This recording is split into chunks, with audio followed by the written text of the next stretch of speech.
I turned the key in the front door earlier than usual that day, the satisfying click echoing in the quiet hallway.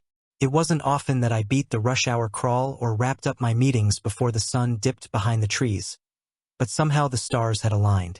42 years old today, and for once, I felt like I could ease into the evening instead of stumbling in exhausted. As the door swung open, I expected to hear the familiar rhythm of our evenings. Lily in the kitchen, the muted clatter of pots and pans, maybe a faint tune from the little Bluetooth speaker she liked to keep on the counter. But the house was different. The air smelled faintly of lemon cleaner, but there was something else underneath it. A trace of something sharper, darker. Cologne. Not the mellow woodsy kind I wore. This had a musk to it, almost metallic, the kind of scent that stuck to your shirt long after you left a place. Then I saw them. By the hallway bench, just inside the door, sat a pair of men's sneakers. Not mine. Not my brother's. Not anyone's I could account for. Scuffed but cared for, as if whoever owned them paid attention to how they looked without being obsessive. There was a speck of dried mud on the side of one sole and something about the placement. The laces loose, the shoes pointing toward the door, made it seem like they'd been kicked off in a hurry. My brain started cataloging explanations before I could stop it. Maybe one of Lily's cousins had dropped by. Maybe the neighbor's teenage son had stopped in to borrow something. It wasn't impossible, but it wasn't likely either. Not in the middle of a weekday afternoon when Lily rarely had unannounced visitors. "Hey, you're home early." Her voice floated down the hallway, bright and a little too quick, like she'd been holding her breath. I stepped into the kitchen doorway, and there she was, apron on, hair a bit more styled than her usual at-home look, cheeks flushed. She was already moving fast, pulling something from the oven with one hand while reaching for a wrapped box on the counter with the other.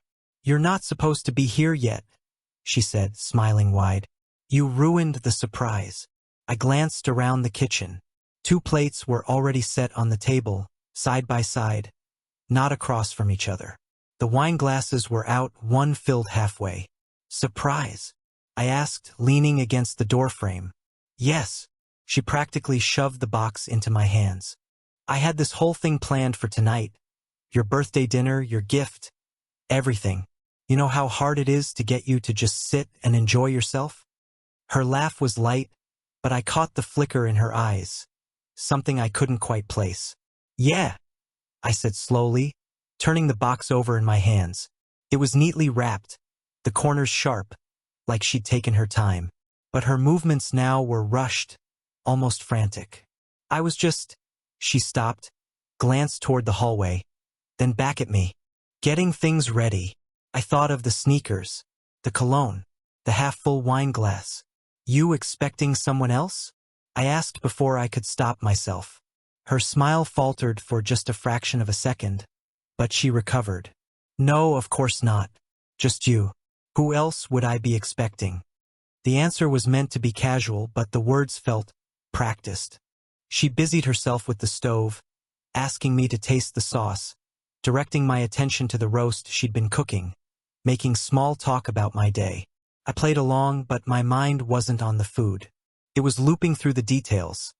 The sound of her voice when she called out, the sneakers in the hallway, the way she'd moved quickly to hand me the gift before I'd even set my bag down. "Open it," she urged, nodding at the box in my hands. Inside was a leather-bound notebook, the kind I used to keep for jotting down ideas and to-do lists before I switched to my phone. It was thoughtful, almost sentimental. She even had my initials embossed on the cover. I smiled, thanked her, and let her kiss my cheek, but the touch felt strange. Her lips lingered just long enough, her perfume stronger than usual, almost like she'd reapplied it recently. Over dinner, she kept steering the conversation toward light topics, movies we should see, weekend plans, a funny story about her coworker. But the way she spoke, the way she leaned forward with just a little too much energy, felt like she was trying to keep me focused on her words and away from whatever else might be tugging at my attention. I glanced once toward the hallway during the meal, and she noticed. Her hand *T out, resting lightly on mine. "Hey, you're here with me. Stay present, okay?" she said with a smile that didn't quite touch her eyes. I nodded, said nothing, and forced myself to chew another bite. But in the back of my mind, something had already shifted. That night, after the dishes were done and the lights were out, I lay awake listening to the soft rhythm of her breathing beside me. I told myself I was being ridiculous, that a pair of sneakers and the trace of cologne weren't enough to mean anything. And yet, my mind wouldn't let it go. The smell had been too distinct, the shoes too unfamiliar, the timing too convenient. And the way she'd filled every second of my return with noise, movement, and forced cheer. It was like she'd been building a wall between me and the truth. I didn't know what the truth was yet, but I knew one thing. The image of those sneakers in the hallway was going to stay with me. I didn't want to be the guy who reads tea leaves in his own kitchen. But after my birthday, little things started tugging at me like a sweater snag.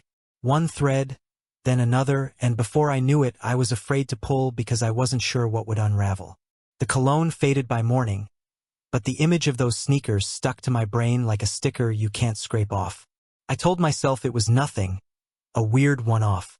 I told myself lots of generous things about Lily. Busy at work, planning a surprise, maybe a cousin dropped by. Those explanations sounded reasonable at breakfast. By lunch, they sounded like lies I was telling myself to keep the floor from shifting. The first week after my birthday, Lily ramped up her social calendar.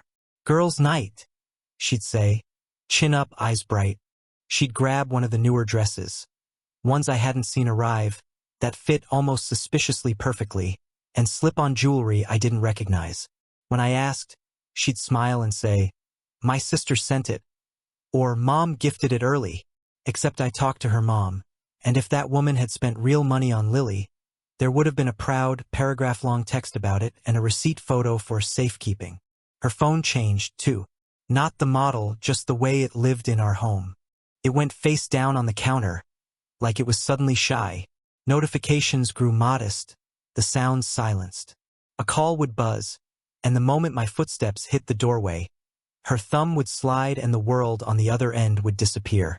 Spam, she'd say. Work. Wrong number. I started to feel like the wrong number. I tried to keep routine. Gym before dawn, quick shower, the commute, the emails, the meetings, a lunch I never taste. Then the drive home where I practiced not being suspicious. The effort of acting normal felt like pushing a stalled car uphill while pretending it's a jog. The bank statements arrived 2 weeks later, and my stomach did a small flip. Logs of charges in neat, indifferent font. A wine bar we'd never visited together. A boutique steakhouse downtown. A hotel lounge I knew because a client once bragged about its live jazz and dim lighting. Nothing extravagant on its own. $68 here, $112 there. But the dates told a story that overlapped perfectly with nights she'd called late at the office. I called 3 of the friends she typically blamed, Lauren, Mia, and Jess. I kept it casual. How was trivia last night? I asked Lauren. Trivia? She laughed. Haven't gone in months. Mia said she was homesick. Jess said she was in Seattle visiting her sister. The kindness in their voices bruised me. They were careful not to over-explain, as if they knew saying too much would crack something I was fighting to keep intact. Memories I'd filed away as harmless started to glow like emergency exits. The Saturday she disappeared for 3 hours to find the right fabric for curtains we never bought. The brunch that ended with her saying she had an errand, and returning with nothing but wind in her hair and a glow I couldn't place. The new habit of carrying a tote bag big enough to move apartments in, always lighter coming home. One afternoon, she came back flushed and radiant, smelling faintly of that same metallic musk under her own perfume. Caught the earlier train, she said, dropping a kiss on my forehead, already moving past me. I wanted to say, you smell like a stranger. I wanted to say, who is he? Instead, I said, traffic must have been light. The emotional distance in our house didn't arrive all at once. It seeped in through the cracks like a draft you notice only when the room's gone cold. We'd be in the same room, but our conversations carried fewer nouns. Can you pass that? Did you see the thing? She stopped telling stories with beginnings, middles, and ends. Everything became a summary. Everything was fine. When I asked follow-up questions, She'd smile with her lips and say, "You're overthinking." At night, I lay beside her and tried to count the ways we'd stopped touching. Not just the obvious ones. I mean the small, absent-minded touches that are the plumbing of a marriage. The squeeze at the sink, the hand on the shoulder when you pass, the feet that find each other under the covers on instinct. Our bodies had developed good manners, like co-workers. I started piecing together a timeline because timelines make engineers out of frightened men. In my notebook, the birthday one with my initials, I wrote dates and places, the names she'd given me, the excuses, the receipts. I didn't write accusations. I wrote facts. Tuesday girls' night. Charge Harper and Rye. Sat, errands. Tolls eastbound 3:13 p.m. Westbound 6:42 p.m. Wed. Stayed late. Uber from Midtown. 11:58 p.m. Seeing it laid out was like looking at an EKG you don't need a doctor to interpret. I told myself that if I was wrong, if I was building a case against an innocent woman, I could live with the embarrassment. But if I was right, the case had to be airtight. Truth shouldn't have to shout to be heard. But sometimes people only listen to binders. The strangest part was how normal some moments still felt. Lily would tap my arm during a show and make a joke that landed perfectly. We'd cook together and move around each other like we always had, muscle memory performing a duet our hearts had forgotten. Sometimes I'd catch her watching me when she thought I wasn't looking. There was tenderness there, or maybe it was worry.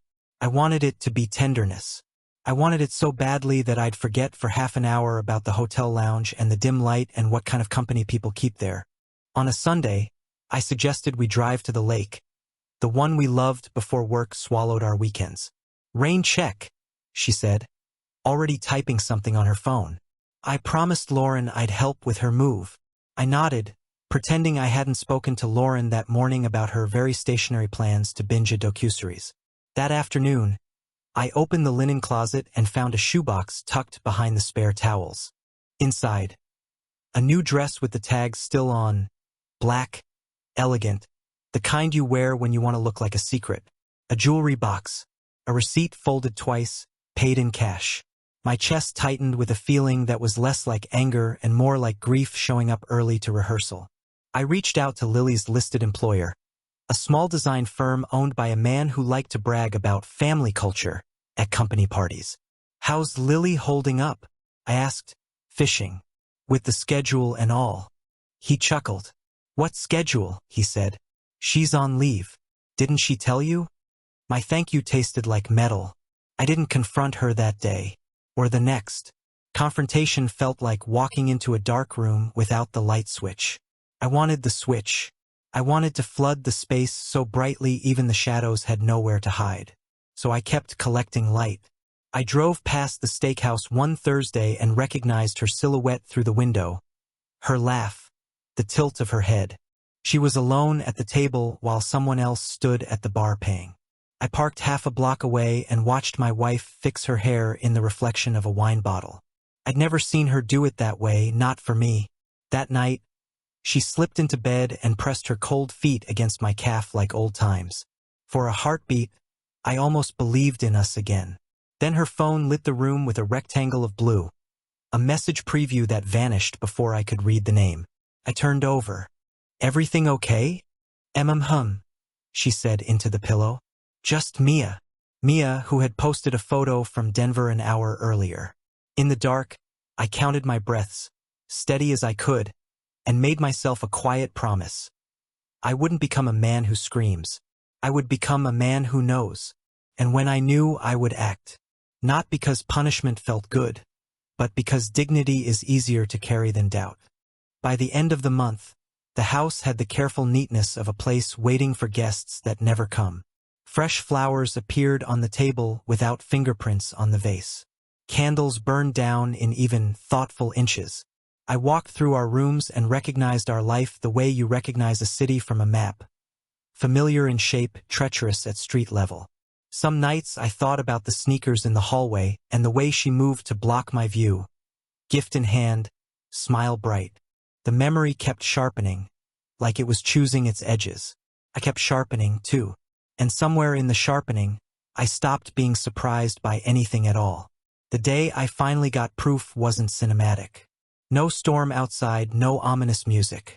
Just an unremarkable Tuesday where traffic was lighter than usual.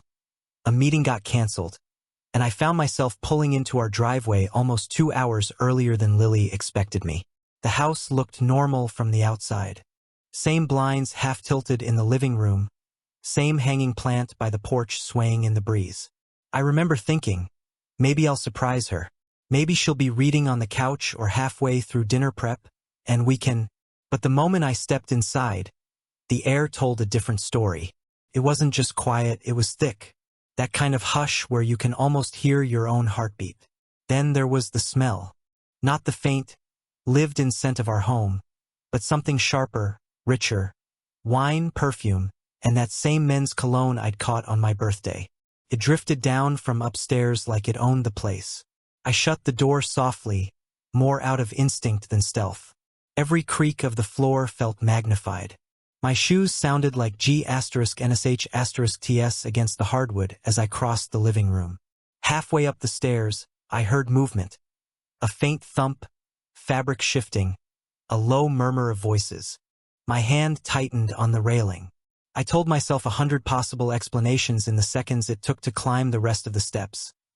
Maybe her brother was visiting, maybe a friend had stopped by in a crisis, maybe... But the door to our bedroom was open just enough to erase all those maybes.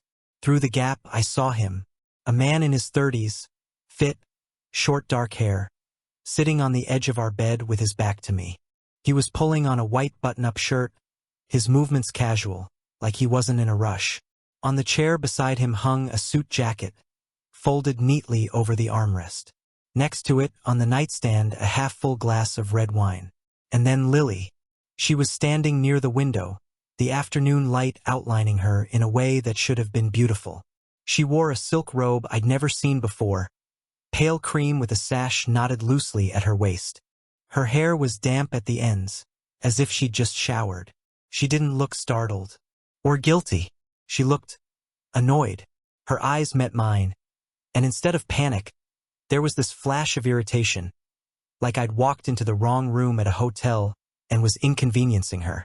The man turned, his expression shifting from relaxed to wary in a split second. He didn't speak. Neither did I. The silence between us was so dense it felt like a solid thing in the room. I let my eyes move over the scene. The wine, the robe, the man, the bed behind them with its creased sheets. It was enough. More than enough.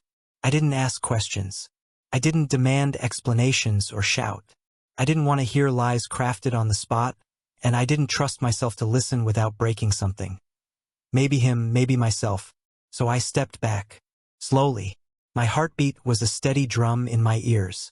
I walked down the hall, down the stairs, through the kitchen.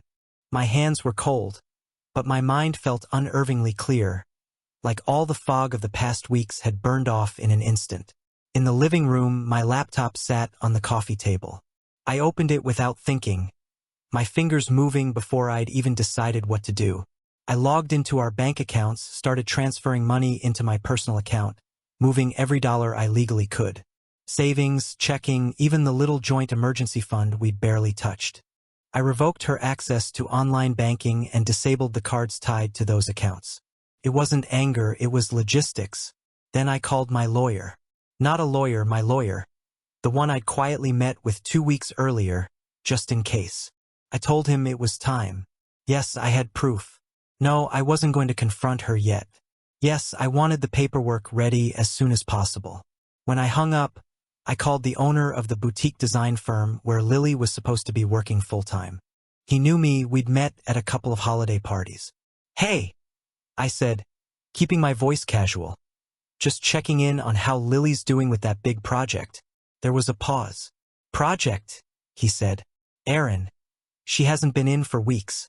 She requested personal leave. The words landed like a clean punch to the ribs. Not because I didn't suspect. God, I'd suspected. But because it confirmed something darker. This wasn't a fling squeezed into stolen hours. She'd carved out entire days for whatever this was. I thanked him and ended the call. Upstairs, I could hear muffled voices, hurried footsteps, a door closing. the faint thud of shoes on carpet. I didn't need to see the rest. I didn't need to hear her walk down those stairs with some expression she'd chosen, like an outfit, regretful, defensive, sweet, whatever she thought might work. By the time the front door opened and closed again, I was in the kitchen, pouring myself a glass of water, my laptop still open to the confirmation emails from my bank. The part of me that wanted to scream was still there, coiled tight. But over it was something steadier. Not calm exactly, but controlled. This wasn't the moment for rage. That would give her something to fight against, a place to plant her heels. I wanted her on shifting sand. When I heard her footsteps approach, I didn't look up. She stopped in the doorway. She began, but her voice faltered. I turned then, meeting her eyes with what I imagined was the same look she'd given me upstairs. Flat, unblinking, unreadable. She didn't know yet, but the ground had already moved, and I wasn't going to give her the chance to steady herself. I didn't let her speak. Not yet. Whatever script she had been rehearsing upstairs could stay there. Keys, I said, holding out my hand. She blinked. What? House keys. Car keys. Now. Her fingers hovered near her pocket, but she didn't move. Aaron, wait. Keys, I repeated, my voice level. She set them on the counter like they might burn her. I slid them toward me, pocketed the house key, and set the car fob aside. She could keep the car for now. I wanted her mobile enough to leave. I turned back to my laptop, scrolling through tabs, bank account logouts, new passwords, email recovery steps. I could feel her staring at me from across the kitchen island. What are you doing? She asked. Making sure today doesn't happen again, I said without looking up. She shifted her weight. Aaron, you're overreacting. No, I said sharply, finally meeting her eyes. Overreacting is throwing dishes or punching walls. This is planning. Her lips pressed into a thin line. She crossed her arms, the robe tightening slightly at her waist, and for the first time I noticed she'd changed. The silk was gone, replaced by jeans and a sweater. A quick change, but not quick enough to erase the image burned into my head. You don't understand, she began. I understand plenty. I cut in. And I'm done having the same conversation with different lies. I clicked over to the shared credit card account. Closed. Another window, joint investment portfolio.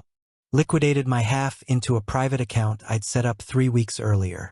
Everything was methodical, like checking boxes on a to-do list. The phone buzzed beside me. My lawyer's name lit up the screen. Go ahead, I said into the receiver. He gave me the preliminary rundown. Paperwork in progress, petition for immediate financial separation, request for exclusive occupancy of the house pending.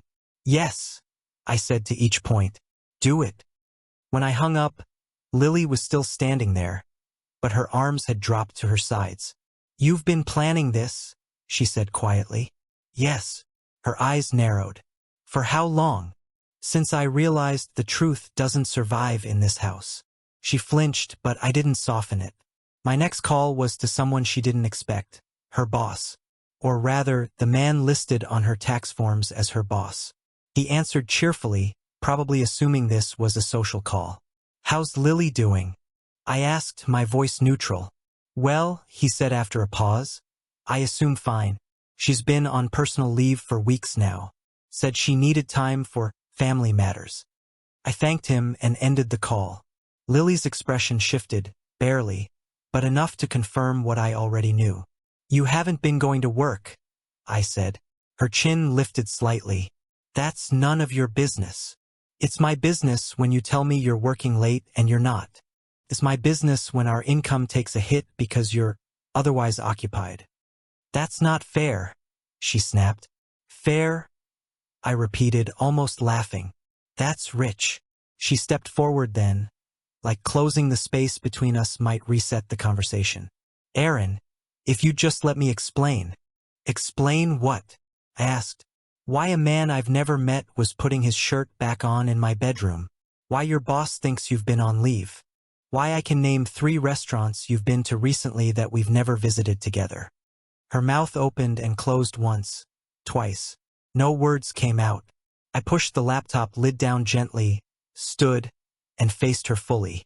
"You've got a week," I said. "After that, you'll need somewhere else to stay." Her eyes widened. "You're kicking me out? Just like that?" "Not just like that. This is after months of lies I gave you the benefit of the doubt on. This is after catching you today in a way no one could explain away." "You don't have to do this," she said, her voice softening, almost pleading. "Yes, I do." She was quiet for a long moment. Then, in a voice that sounded almost curious, she asked, "So what happens now?" "Now." The word hung in the kitchen like a challenge. "Now," I said, "I make sure every part of my life you had access to is locked. I make sure you can't drain accounts, rack up debt, or claim things you didn't earn. I make sure the next time you look at me, you understand you lost more than you bargained for." She stared at me for a long time before turning and walking toward the living room. I didn't follow. I'd learned enough in the past few weeks to know that silence, in moments like this, says more than any argument. When she was out of sight, I exhaled for what felt like the first time since stepping through the door. My hands trembled slightly, not from rage, but from the weight of the pivot I'd just made. The part of me that had been playing defense was gone. From here on out, I was on offense. Later that evening, I sat at my desk in the study, the glow of the monitor lighting the room. I started a folder, Lily Evidence. Into it went everything: photos of bank statements, **TS of suspicious charges, notes about dates and times, even the call log from her supposed work nights. I didn't know how much of it I'd need, but I wasn't going to be the guy caught unprepared in mediation. By midnight, the essentials were in motion. Finances secured, lawyer engaged, documentation underway. The house was silent except for the occasional creak of old wood settling. I shut down the computer, sat back, and let the stillness settle around me. My chest still hurt from earlier, the image of her upstairs replaying every time I closed my eyes. But alongside the hurt was something sharper: resolve. This wasn't going to be a slow bleed. This was going to be a tourniquet, and I just pulled it tight. I didn't call her down that night. I let her sit wherever she was, probably stewing in a mixture of nerves and calculation. If she thought I'd burst in, demanding an explanation, she'd misread me completely. That version of me, the man hoping for a confession that would somehow make this less ugly, was gone. Instead, I spent the evening printing. My printer hummed like a quiet metronome, page after page sliding into a neat stack. Restaurant receipts, bank statements with red boxes around certain transactions, photographs, some from public surveillance stills I'd requested, others from a friend who owed me a favor and happened to manage security for one of those upscale lounges. Even **TS of her own texts to friends, the ones she hadn't realized I'd seen when she left her messages open months ago. I didn't put them in a binder. Binders make things feel negotiable, like there's an agenda you can work through. This wasn't that.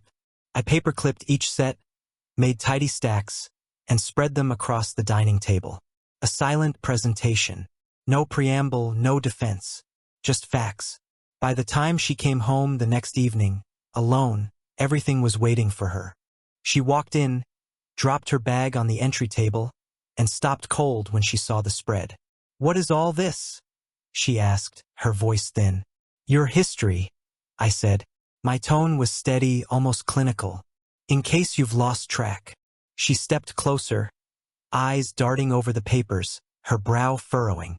"Aaron," I gestured to the nearest stack. "These are the bank charges.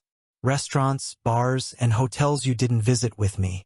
Dates cross-referenced with nights you said you were working late or with friends. You'll notice the totals add up to just over $4,200 in the past 4 months. Her mouth opened slightly. I didn't give her time to interrupt. "Here," I said, moving to the next stack. "Photographs from the restaurant on March 14th, the lounge on April 2nd, and the wine bar 2 Fridays ago. You with the same man each time. Same man I found in our bedroom yesterday." She looked at the photo on top, a grainy but clear **T of her leaning in close to him at a small round table. Her lips parted like she might protest, but no sound came out. "And here," I continued, tapping the third stack, are statements from people who saw you with him, friends of yours, people you didn't realize I could still reach. Her head dropped slightly, as if the weight of it all had finally pressed her spine into a curve. Why are you doing this? She asked quietly. Because there's no more talking in circles, I said. You don't get to tell me it's not what it looks like. You don't get to ask for time or for me to keep this between us while you figure yourself out. This is me figuring myself out. She sank into a chair at the far end of the table, her eyes scanning the papers like they might rearrange into something less damning if she stared long enough. Aaron, she said finally, we can work through this. No, I said, we can't. You're not even willing to try? I was willing to try when I asked about the sneakers in the hallway, when I asked where you were on those late nights, when I called your friends and found out you weren't with them. That was me trying. All you did was double down. She rubbed her temples. You're making it sound like everything between us was a lie. I'm showing you what you did, I said. If you think that sounds like a lie, that's not my fault. Her gaze darted to me, sharp for the first time. So what? You're just going to throw away our marriage over this? I leaned forward, resting my hands on the table. You threw it away. I'm just taking out the trash. Her jaw tightened. I could see the calculation in her eyes, the shift from damage control to bargaining. What do you want from me? She asked. Nothing, I said. Not your promises. Not your apologies. Certainly not your explanations. For a moment, she looked like she might cry, but instead, she straightened in her chair. You're going to regret this. I shook my head. The only thing I regret is letting it get this far. Silence settled between us. The clock in the kitchen ticked steadily, filling the air where her excuses might have been. I didn't move to break it. Finally, I reached into my jacket and slid an envelope across the table. These are the terms from my lawyer. You'll find they're fair. More than fair, considering. She didn't touch it. So that's it. That's it, I said. You have no place in this house anymore. All financial access you had is gone. Anything you want from here you can collect before the end of the week. After that, you'll need to make arrangements. She stared at me for a long time, like she was waiting for me to soften, to pull back from the line I'd drawn. I didn't. When she finally stood, she didn't take the envelope. She just walked toward the stairs, her steps slow but steady, like she wanted me to think she was leaving on her own terms. I stayed at the table, my eyes on the evidence spread before me. There was no satisfaction in it, only clarity. This was the final chapter of something I'd been writing in my head for months without realizing it. And like any ending worth its salt, it wasn't going to be rewritten.